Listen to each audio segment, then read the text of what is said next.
Salut à tous, on est reparti pour une nouvelle vidéo sur Warhammer Underworld Nightvault avec les crevards de Zarbag. Déjà rien que le nom, ça fait envie.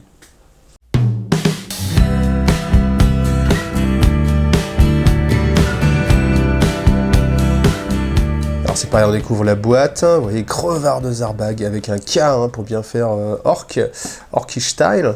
Donc toujours pareil, le design derrière toujours très réussi, où on voit toutes les figurines peintes, avec aussi une petite figurine à échelle réelle. Ça c'est plutôt une bonne idée hein, pour se rendre compte. Et puis on vous explique aussi, hein, vous voyez, vous montez, c'est clipsé, vous faites votre deck, et puis vous jouez tout simplement. Alors là aussi, hein, j'ai pas eu le temps de monter les figurines, donc du coup, on va les regarder encore sur grappe. Donc la teinte, c'est une sorte de jaune moutarde, vous voyez. Donc c'est voilà, c'est assez original hein, pour du plastique. C'est vrai que ça peut surprendre hein, quand on déballe un petit peu les boîtes. Donc les socles, ambiance un petit peu caverneux, voilà. On va pouvoir mettre plein de champignons dessus. Vous voyez, là, il y a plein de petits champignons. Le boulet, exactement. Alors c'est vrai que là, sur grappe, bon, on se rend compte toujours que c'est fin, hein, on se rend compte que les figurines sont plutôt bien réussies. Vous voyez, la plupart sont en monobloc, quasiment, pour tout ce qui est archer. Après, c'est vrai que c'est plus intéressant une fois que les figurines sont déjà montées. Hein, on verra ça plus tard. Donc voilà, le filet. Assez bien fait, hein. C'est assez bien fait quand même. Vive le plastique. Voilà, le petit boulet, là aussi je suis curieux de le monter. Après les socles, ils ont un aspect très lisse en fait, un peu boueux. Je pense que, je sais pas ce que ça peut donner en termes de peinture, mais là comme ça la texture elle est pas très plaisante, parce que ça fait un petit peu pas terrible. Donc j'attends de voir une fois que ce sera monté, mais pour l'instant je suis pas très fan des socles, voilà. Bon. Les figurines, voilà les figurines, vous pouvez les voir encore une fois sur le site de Games Workshop. Ce qui va vous intéresser plus, c'est bien évidemment les cartes. Alors, toujours pareil, on a cette petite carte justement qui va vous présenter en fait la faction. Donc je vous laisse lire le texte, voilà, vous faites pause. Nous, on va passer pour gagner du temps. Alors, tac, tac, tac. Donc là, c'est la plus grosse bande de Warhammer Underworld pour l'instant, parce que vous avez 1, 2, 3, 4, 5, 6, 7, 8, 9 combattants. Alors, donc le boss qui lui aussi est un Magos. Donc je ne sais pas si toutes les bandes de Nightvault seront des Magos. Peut-être que oui, peut-être que c'est la thématique justement.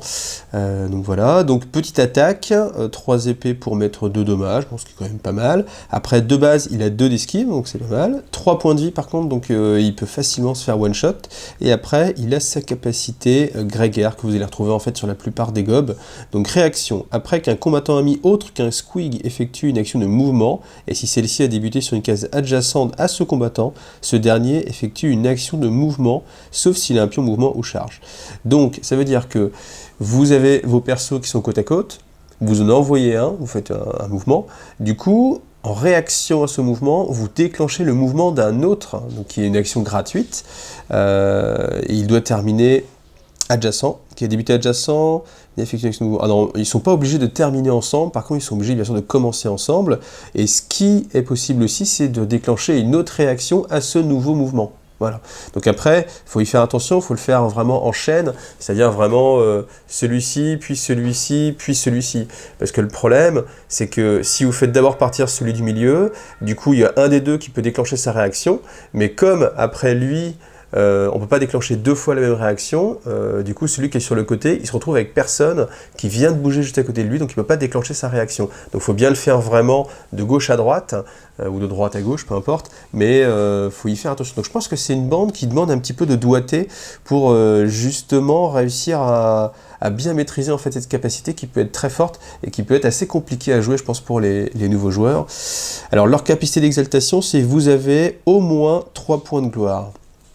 Donc ça veut dire que ça va pas être forcément tout de suite, que ça peut être un petit peu compliqué, parce que c'est des gobs, hein, donc du coup ils vont avoir du mal à tuer les adversaires, à voir. J'ai du mal à me rendre compte encore de me projeter sur cette bande-là, parce qu'elle est assez originale.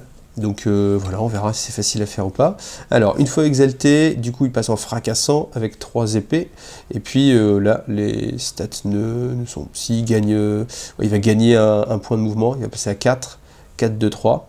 Voilà. Alors, Drizgit, le berger à Squig. Donc voilà, on a vu 1, 2, 2, 3, 1, 3. Action, ce combattant est jusqu'à 2 Squig amis adjacents, effectue chacun une action de mouvement. Un combattant ne peut pas effectuer cette action ou se déplacer de cette façon s'il a un pion mouvement ou charge. Voilà. Donc là, bien sûr, on pourra le faire qu'une seule fois, mais ça vous économise des actions, hein, parce qu'avec le nombre de figurines qu'il y a à jouer, sinon la plupart des figurines, on ne pourra même pas les jouer, donc ce ne serait pas très très intéressant. Et donc, une fois exalté, il gagne un marteau de plus. Est-ce qu'il gagne aussi un mouvement? Oui, un mouvement en plus. Lui, il défend en bouclier. Donc, ouais, c'est un combattant qu'il ne faut pas sous-estimer, hein, parce qu'il peut, même une fois un petit peu amélioré, créer la surprise. Alors ensuite, on a Dibs, Redcap et Stickit, qui sont exactement en fait les mêmes combattants. Donc, il faut juste en voir un seul. Donc, attaque à distance, qui met 2 épées pour 1 dommage. Et quand on le retourne, attaque à distance toujours, avec 2 épées pour 1 dommage. Voilà, la seule chose qu'on va gagner, c'est la double esquive. Ça peut être pas mal parce que ça peut commencer à être assez difficile en fait à éradiquer. Hein. Je vérifie bien qu'ils aient tous la même chose, mais normalement oui. Voilà.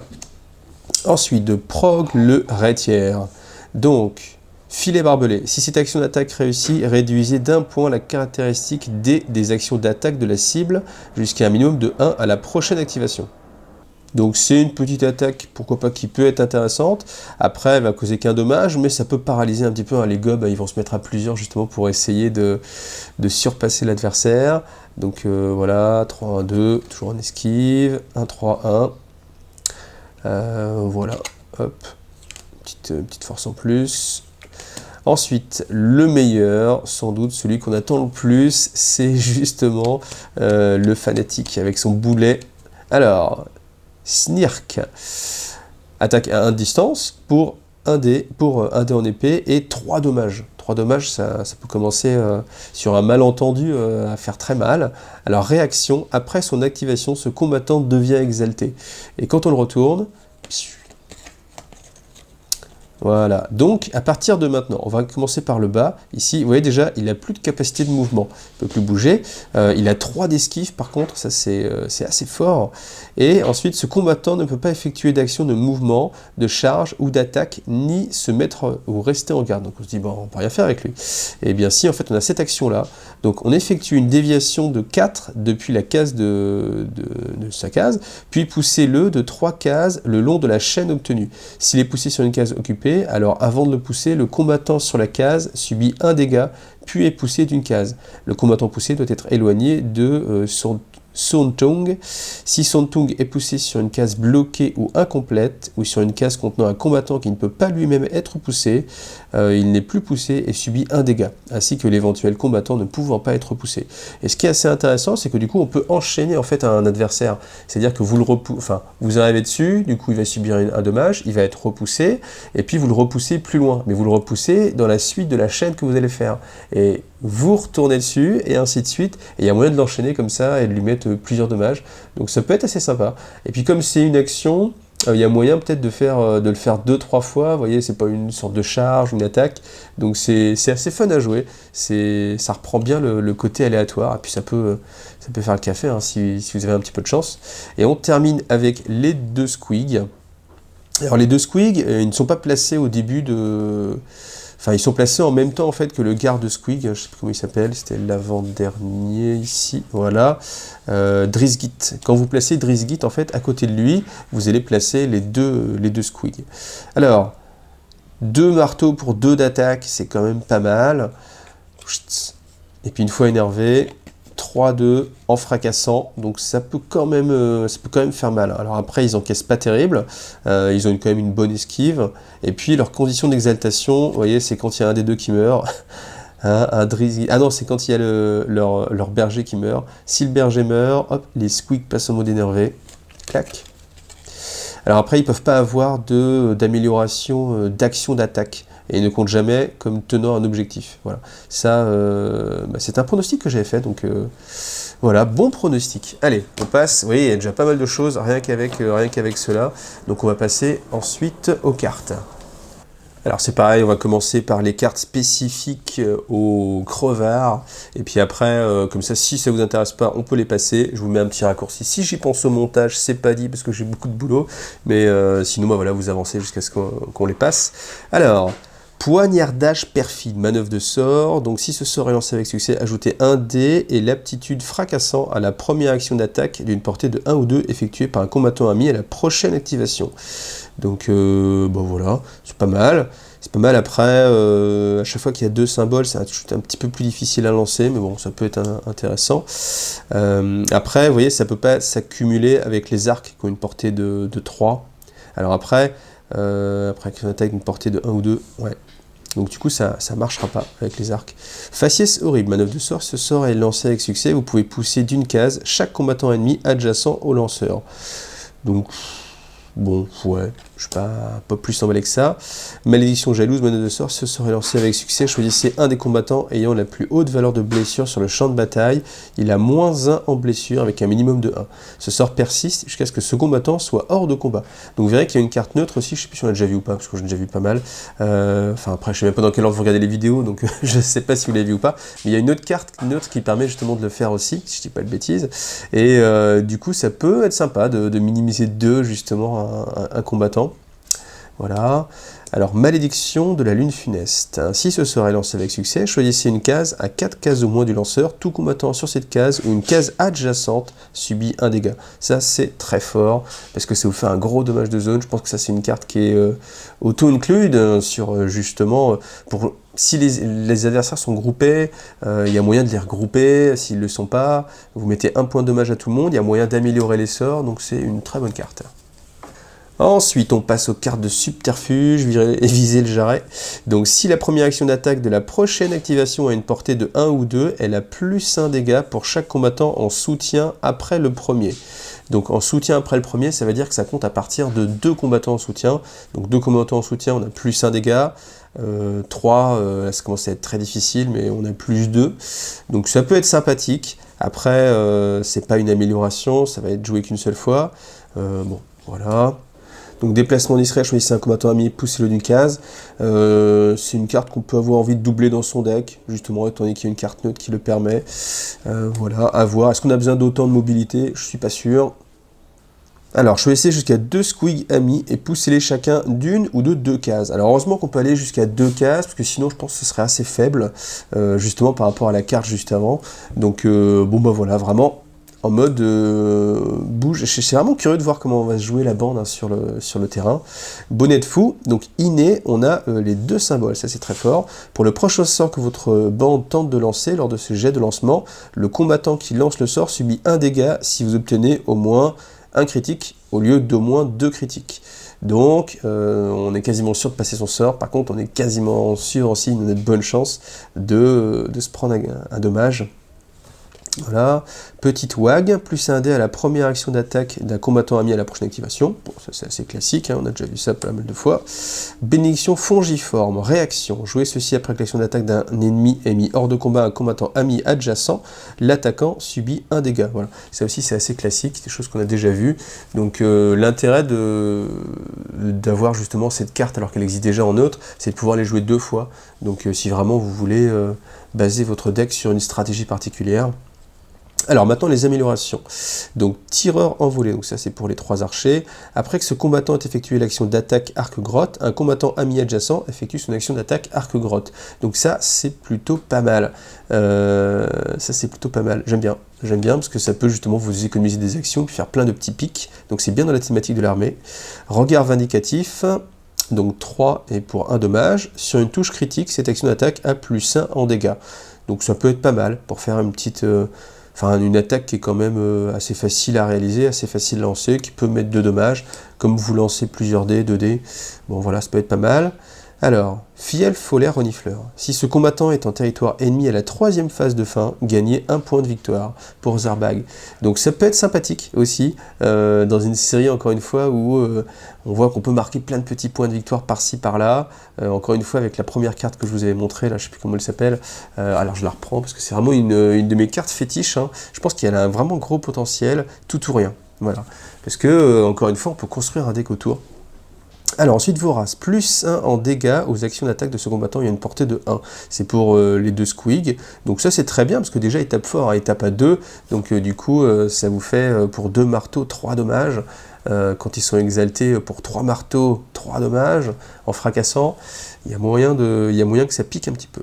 Alors, grotte qui pique. Cette action d'attaque a plus 2 dés si un prog ami est en soutien de ce combattant. Donc prog, c'est celui qui a la ratière. Donc hop là, voilà, il s'appelle bien une ratière, le filet. Ouais, c'est ça. Donc du coup, voilà, s'il est à côté, bim, plus 2 dés, donc ça commence à faire 4 dés, très très fort. Et puis en plus, elle est réservée à tout le monde, enfin elle est réservée justement à personne, on peut la jouer pour tout le monde, donc c'est très bien. Rôdeur, après qu'un combattant ait été poussé à partir d'une case adjacente à ce combattant, ce dernier peut être poussé du même nombre de cases, il doit terminer cette poussée adjacente au combattant d'origine. Donc c'est encore une sorte de mouvement spécifique. Après, en général, les pousses, c'est d'une seule case. Je suis pas très emballé parce que je trouve que ça manque un petit peu encore de beaucoup de mouvements, entre guillemets, juste pouce. En plus, ça consomme une carte, ça consomme cette deuxième carte. Bon.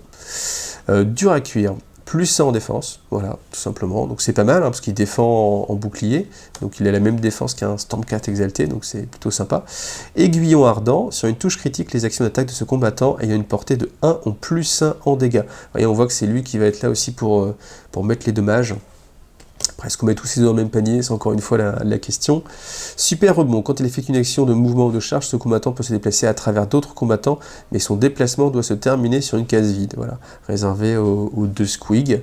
Alors après, comme les squigs vont bouger à 3, s'ils sont exaltés, ils continuent à bouger à 3. Ça peut être pas mal. Après, bon, ça fait une carte prise pour ça. Action. Chaque combattant adjacent subit 1 dégât. Cette action ne peut être effectuée que si le combattant est exalté.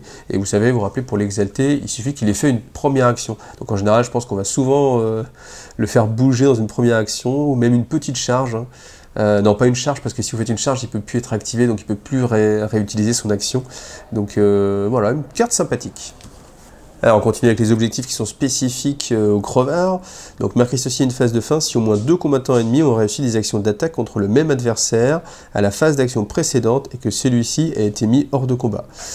Alors quand on relit la carte, il y a un truc qui est choquant. Marquez ceci à une phase de fin si au moins 2 combattants ennemis ont réussi des actions d'attaque contre le même adversaire à la phase d'action précédente et que celui-ci a été mis hors de combat. Je pense que là, c'est pas ennemi, mais ce serait ami, en fait. Parce que sinon, ça veut dire quoi? Ça veut dire, marquez ceci, si au moins 2 combattants ennemis ont réussi l'action d'attaque, ça veut dire, si vous avez perdu 2 gobs, par exemple, enfin, vos gobs, ils sont très faibles. Donc, une action d'attaque qui passe, en général, c'est un combattant qui saute contre le même adversaire à la phase d'action précédente et que celui-ci est mis hors de combat. Je pense vraiment que là, il y a une erreur de traduction et que là, c'est ami. Voilà. Bon, on va voir après hein, si c'est corrigé ou pas. Alors, submerger. Marquez ceci immédiatement si un combattant ennemi est mis hors de combat alors que les adjacents a au moins 3 combattants amis. Vous voyez, on voit bien hein, la thématique de cette faction, c'est le surnombre, plein de petites piqûres. Donc c'est pour ça que je pense vraiment que là, il y a un petit problème. Là... C'est une carte qui est faite immédiatement, il y a quand même pas mal de possibilités de bouger avec beaucoup de gobs en même temps, rajouter les squigs, donc c'est une carte à mon avis qui peut être jouée. Hein. Oblitération, marquez ceci immédiatement si un Snirk a mis exalté mais hors de combat un combattant ennemi. C'est pas mal, il faut voir s'il arrive vraiment à faire le café, mais s'il réussit, 2 pastilles en immédiatement, c'est plutôt carrément fort. Donc je pense que ça va être vraiment une clé hein, des crevards. On va voir. Meurtre malicieux, marquez ceci immédiatement si votre bande met hors de combat un combattant ennemi ayant au moins 2 améliorations. Donc ça va dépendre aussi un petit peu de l'adversaire, difficile à dire. Ça peut être tenté quand même, parce que c'est toujours 2 immédiatement, ça c'est très bien, et c'est aussi 2 pastilles, donc ça c'est très bien. Je pense que c'est une carte qui peut être tentée. Alors, course folle, marquez ceci à une phase de fin si au moins 5 de vos combattants survivants effectuent une action de mouvement à la phase d'action précédente. Ça, c'est très bien aussi. Pourquoi? Parce que vous pouvez le faire sans que l'adversaire puisse trop vous en empêcher si vous êtes bien placé. Après, l'inconvénient, c'est que souvent les points de spawn, ils ne sont pas les uns côte à côte. Donc du coup, ça va être compliqué de faire en un seul mouvement, tout le monde va bouger. Parce que les gobs vont pas forcément être côte à côte. Infestation, marquez ceci à une phase de fin si vous tenez tous les objectifs pour 5 points. Voilà. Bouquet final, marquez ceci immédiatement si un combattant ennemi est hors de combat par un sort lancé par votre bande. Donc on a vu qu'il y avait des sorts quand même qui étaient pas mal, donc pourquoi pas. Ça peut être, et puis comme c'est encore une fois immédiatement, c'est des bonnes cartes, c'est assez intéressant. Marquez ceci à la 3e phase de fin s'il n'y a pas de combattant ennemi sur votre territoire. Ça va dépendre de la bande adverse. Si vous jouez contre quelqu'un de très agressif qui va venir chez vous, ça va être compliqué de le déloger. Par contre, si vous jouez contre quelqu'un qui est très défensif, ça peut être sympa. En plus, c'est bon, c'est la 3e phase de fin, donc pourquoi pas. Ça compte comme une victoire, marquez ceci à la 3e phase de fin, s'il y a au moins 5 combattants amis survivants. 5 sur les 9, là aussi, si vous jouez contre quelqu'un qui est très défensif, ça peut se retourner contre lui, à voir, là aussi en fonction des situations. Alors, on va commencer avec les cartes neutres. Donc, voilà, si vous nous rejoignez, voilà, on y va. Donc, les manœuvres. Alors, je vais peut-être les trier un petit peu. Ça me fera moins de cartes à tenir. Voilà. Alors, sphère de Shihish. Manœuvre de sort. Si ce sort est lancé avec succès, choisissez un combattant ennemi à 3 cases ou moins du lanceur. On ne peut plus retirer de pion blessure de sa carte de combattant. Ce sort persiste jusqu'à ce qu'il soit hors de combat. Donc ça, c'est très situationnel. C'est vraiment pour contrer des listes où on a un gros perso surboosté qui se fait soigner. Bon, en attendant, je ne sais pas si c'est utilisable tout le temps. Lévitation, manœuvre de sort. Si ce sort est lancé, le lanceur traite les cases fatales comme des cases normales, et ce sort persiste jusqu'à ce que le lanceur soit hors de combat, ou jusqu'à la fin de la phase, selon ce qui se produit en premier. Et comme on a vu qu'il y avait une carte d'amélioration universelle qui faisait la même chose, là en plus il faut lancer un sort. Après, l'avantage évidemment, c'est que ça va être l'amélioration. Bon, une fois qu'elle est attachée à quelqu'un, c'est fini, alors que celle-ci, vous l'utilisez vraiment au moment où vous en avez besoin. Donc bon, pourquoi pas. Richesse infinie, allez hop, voilà, richesse infinie, manœuvre de sort, si le sort est lancé avec succès, choisissez une amélioration de votre défausse de pouvoir et ajoutez-la à votre main. Donc on voit que maintenant il y a des capacités pour justement récupérer des cartes qui ont été défaussées. On l'a vu avec les subterfuges, là on le voit avec les sorts, ça peut être très intéressant. Et vous voyez justement avec ces bandes-là, enfin toutes les bandes qui ont des gros sorts à effet par exemple, ça peut être très bien. Après, ben, c'est un petit peu dur à récupérer, parce qu'il faut 2 réussites, mais voilà, si tout se passe bien, c'est bien. Manœuvre de sort. Si ce sort est lancé avec succès, choisissez un combattant ami à 4 cases ou moins du lanceur. On retire un pion blessure de sa carte de combattant au début de chaque round, avant la première activation. Et ce sort persiste jusqu'à ce que ce combattant soit hors de combat. Donc ça va vous faire deux modes de guérison. On a déjà vu qu'il y avait des actions qui permettaient aussi de récupérer. Voilà, pourquoi pas. On peut orienter justement une liste vers un perso super fort, avec beaucoup de compétences, beaucoup de soins. Pourquoi pas. Ensuite, bouclier mystique. Si ce sort est lancé avec succès, réduisez d'1 point tous les dégâts subis par le lanceur jusqu'à un minimum de 1. Ce sort persiste jusqu'à ce que le lanceur soit hors de combat. Ça, je trouve ça vraiment très fort. Très fort parce que bon, alors certes, il est un petit peu plus compliqué à être lancé, mais diminue de 1 tous les dommages, c'est carrément sympa parce que ça empêche l'adversaire de vous one-shot souvent. Donc je pense que c'est une très bonne carte de sort. Et ensuite, anathème, manœuvre de sort. Si ce sort est lancé avec succès, choisissez un pion d'objectif à 4 cases ou moins et retirez-le du champ de bataille. Ça peut carrément changer une game. Si vous avez un adversaire qui est parti sur ce type de jeu, ça peut carrément vous changer la game. Alors on continue, piège à fausse, réaction, je ceci après une action d'attaque qui repousse un combattant ennemi, celui-ci subit un dégât.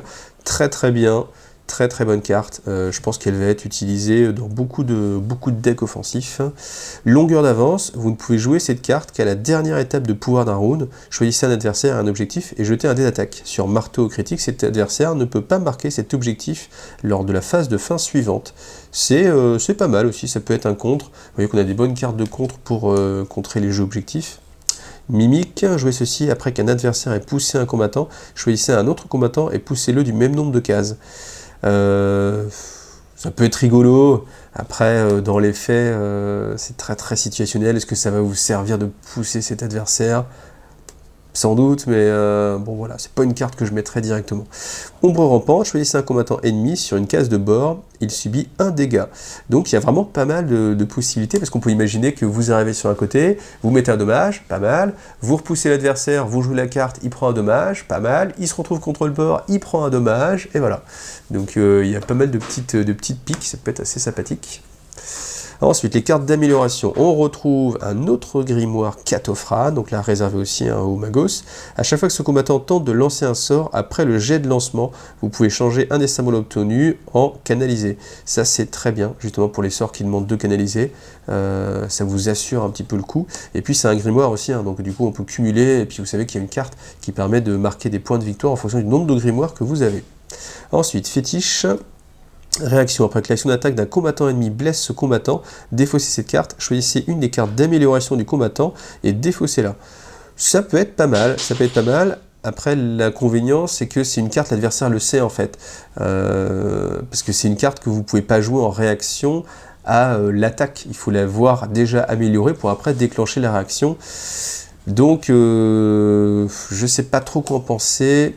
Je pense que c'est un petit peu compliqué à utiliser. Potion de rage. Au cours d'une action d'attaque de ce combattant, avant de jeter les dés, défaussez cette carte. L'action d'attaque a plus 2 dés lors de sa résolution. Ça peut être sympathique aussi, pour justement faire des grosses attaques qui tâchent bien quand on veut être sûr que son attaque passe. 2 dés, c'est vraiment fort. Hein. Lame de parade, donc réaction au cours d'une action d'attaque qui vise ce combattant et échoue, ce dernier ne peut pas être repoussé et il effectue cette action d'attaque. C'est sympa, c'est ce qu'on a sur Brad Shield. Voilà, déjà c'est bien parce qu'il ne peut pas être repoussé. Déjà rien que pour ça, c'est pas mal. Et après, on a la petite attaque bonus qui frappe quand même à 2 marteaux. Donc c'est assez sympa. Hache de négation, 2 modes d'utilisation, donc 2 marteaux pour 2 dommages. Vous pouvez relancer un dé du jet d'attaque si la cible est un sorcier, donc ça on a déjà vu, hein, des cartes comme ça. Et après vous avez cette petite subtilité là, vous pouvez lancer votre hache à 3 de distance, ça ne mettra que 1 dommage, et après qu'un combattant effectue cette action d'attaque, défausser cette amélioration, vous pouvez relancer un dé du jet d'attaque si la cible est un sorcier. Donc voilà. Petite carte sympa. Masse mutante, ça c'est plutôt pas mal aussi. Lorsqu'un combattant effectue cette action, choisissez fracassant ou recul. Et l'action d'attaque bénéficie de cette règle pour cette activation. Ça c'est plutôt pas mal. Parce que justement c'est très modulable. Si vous avez des persos assez faibles, ça vous tente hein, d'avoir 2 marteaux pour 2 dommages. Donc je pense que c'est une carte aussi qui peut trouver sa place. Coup bas. Les combattants soutenus par ce combattant ont plus 1 dégât sur leur action d'attaque ayant une portée de 1 ou 2. Donc avec ce qu'on a vu tout à l'heure, on avait un perso qui restait derrière. Je pense qu'il y a moyen aussi de faire des bonnes petites combinaisons avec les squigs. Ardeur guerrière, si vous obtenez une touche critique lorsque vous effectuez une action d'attaque avec ce combattant, celle-ci a plus 1 en dégâts. Donc vous voyez qu'il y a quand même pas mal de choses qui permettent de vraiment faire des grosses attaques, de rajouter des dés. Vous avez 2 dés d'attaque de base, vous rajoutez 2 dés, vous avez déjà une amélioration qui donne plus 1 dégât, etc. Il y a quand même pas mal de choses qui peuvent provoquer beaucoup de dommages et même pour des petites bandes réussir à one-shot en fait des Stormcast par exemple.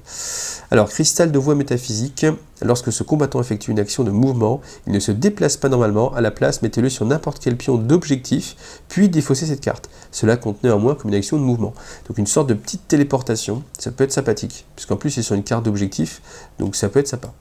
Et on termine par un de mes préférés, le fiel follet enchaîné, action, effectue une déviation 3 à partir de la case de ce combattant. Choisissez un combattant qui se trouve sur une des cases de la chaîne et il subit 1 dégât. C'est pas mal parce qu'au final, c'est une action, donc du coup, alors ça peut être un avantage d'inconvénient, mais il n'y a pas de réaction suite à une attaque, puisque c'est juste une carte d'action qui va faire un effet. Après, bien sûr, ça peut pas être amélioré, mais du coup, contrairement en fait au jet pour tirer, qui vont être à une distance de 3, là, il y a la déviation à faire, mais on peut quand même s'assurer que ça... Il y a toujours moyen, je pense, de trouver quand même une petite combinaison avec un petit peu de chance. Et puis l'adversaire, surtout, il ne peut pas contrer, il ne peut pas faire sa défense, puis vous n'avez pas à toucher non plus. Donc c'est quand même une carte assez intéressante. Ensuite, les objectifs, ça c'est assez bien, parce que moi je préfère les objectifs, hein, c'est pour ça que je le laisse pour la fin, parce que les objectifs... c'est ce qui permet d'orienter en fait son deck, hein, donc voilà. À main nue, marquez ceci à la 3e phase de fin s'il y a au moins 3 combattants amis survivants et qu'aucun combattant ami survivant n'a d'amélioration. Ça, à mon avis, c'est très jouable. Après, il faut qu'aucun de vos combattants n'ait d'amélioration. Donc, faut voir, mais si c'est des améliorations justement qui peuvent se saquer comme toutes les potions, vous jouez la carte, vous la défaussez, 3 points, c'est quand même plutôt sympathique. Purge magique. Marquez ceci immédiatement si votre bande met hors de combat un combattant ennemi avec un sort. Voilà, je pense que si vous jouez des sorts, c'est une carte qui peut jouer aussi facilement. Gain solide, marquez ceci à une phase de fin si vous avez gagné au moins 3 points de gloire à ce round. On a vu qu'il y avait d'autres cartes qui permettaient ce système-là. Celle-là, elle est assez simple, parce que 3 points de gloire, ça peut être fait avec quelques cartes. Si on tue pas mal, c'est à voir. Alors en plus, il y a un Cardron Overlord dessus, donc je me dis peut-être que ça sous-entend que les Cardron Overlord, ils auront des façons de marquer des points pendant le jeu, peut-être. Voilà, un petit pronostic, pourquoi pas. Nulle part où aller, marquez ceci immédiatement si chaque case adjacente à un combattant ennemi est bloqué, occupé ou fatal.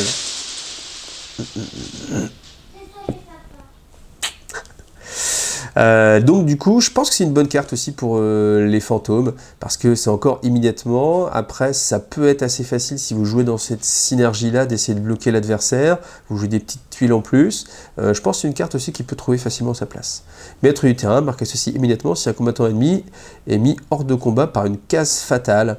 Là aussi, encore une fois, si vous avez les bons plateaux, si vous avez une bonne petite stratégie, si vous jouez la case fatale qui peut apparaître, vous voyez techniquement comment ça va se faire. Fin de tour, vous mettez une case fatale derrière un adversaire, vous savez que vous allez attaquer, vous attaquez, vous faites un recul, il lui manquait qu'une blessure ou deux, et puis voilà, ça suffit. Néant magique, marquez ceci à une phase de fin si une bande adverse a tenté de lancer au moins un sort et n'a réussi à lancer aucun sort à la phase précédente. Ça, bof, parce que déjà, il faut jouer contre des adversaires qui vont lancer de la magie. Si c'est pas le cas, c'est pas très intéressant. Laissez-les douter. Marquez ceci à une phase de fin si votre bande a fait au moins 4 actions parmi les suivantes à la phase d'action précédente. Donc, qu'est-ce qu'on a? Mouvement, autre que dans le cadre d'une charge. Attaque, autre dans le cadre d'une charge. Une charge, garde et action d'une carte de combattant. Donc, marquez ceci une phase de fin si votre bande a fait au moins 4 actions parmi les suivantes. Ça ne veut pas dire qu'il faut faire 4 charges ou 4 actions, mais parmi la liste des 5, mouvement, attaque, charge, garde, action, vous avez fait au moins 4 parmi les 5, d'accord? Donc ça se fait, hein. Franchement c'est une carte que moi je pense que je vais jouer, parce qu'elle est assez facile à scorer. Bon, vous avez, puis garde c'est facile à faire, action d'une carte de combattant ça peut être très facile, charge en général on en fait toujours une, mouvement, voilà. Bon ben voilà, je pense que c'est une carte qui peut rentrer aussi facilement dans tous les decks, et puis 2 points surtout, ça vous fait une bonne récompense. Interdiction, marquez ceci à une phase de fin si votre bande a mis hors de combat un sorcier ennemi à la phase d'action précédente. Bon voilà, c'est pareil. Je préfère jouer pour la même, celle qui dit un chef, parce que automatiquement un sorcier c'est un chef la plupart du temps, dans toutes les cartes que j'ai vues, pour l'instant c'est le cas, donc autant ne pas se restreindre à uniquement les bandes de Nightvault. Prise de flanc, marquez ceci à une phase de fin s'il y a un combattant ami sur une case de bord et un autre combattant ami sur une case du bord opposé. S'il y a plusieurs bords opposés possibles, cela doit être le plus éloigné d'entre eux. Donc si vous avez une bande qui bouge beaucoup, c'est plutôt sympathique. Hein, on peut imaginer justement comme ça, au lieu de jouer sur la poutre, au lieu de jouer sur les objectifs, mais jouer vraiment sur le contrôle et vous mettre justement dans des emplacements comme ça, avec des cartes qui ne nécessitent pas d'être sur un objectif, mais qui nécessitent juste simplement de faire quelque chose, soit d'être chez l'adversaire, ou là comme ici, d'avoir 2 combattants sur les bords opposés. Rattrapage, marquez ceci à une phase de fin si vous avez moins de points de gloire qu'un adversaire. Je ne sais pas trop quoi en penser, parce que le but c'est quand même de faire la course. Ça c'est une carte pour justement rattraper le coup si on est un petit peu mal parti. Je sais pas, après si on est bien parti, c'est une carte qui vous aide pas. Je sais pas trop quoi en penser. Donnez-moi vos avis aussi, n'hésitez pas à donner des avis sur les cartes. Voilà, je sais pas trop quoi en penser. Torrent magique, marquez ceci immédiatement si un combattant ami réussit à lancer un sort et que vous avez obtenu au moins 2 critiques sur le jet de lancement. J'ai envie de dire bof, parce que bon, 2 critiques, ça fait une chance sur 36. Même si on peut relancer des dés, je suis pas sûr qu'on a envie de relancer les dés pour se prendre en plus un dommage, juste pour marquer un point de gloire. Il y a tellement de cartes qui permettent de marquer des points de gloire maintenant, que je pense pas que ce soit super intéressant. Et ben voilà, on est arrivé au bout de ces présentations sur Écho de gloire, les yeux des neufs, les crevards. Je vais essayer de faire aussi une petite vidéo de présentation sur la mallette que je vous montre ici, qui est assez jolie, mais je vais pas l'intégrer dans cette vidéo là, je vais l'intégrer dans une prochaine prochaine vidéo, et puis elle durera pas très longtemps, je pense.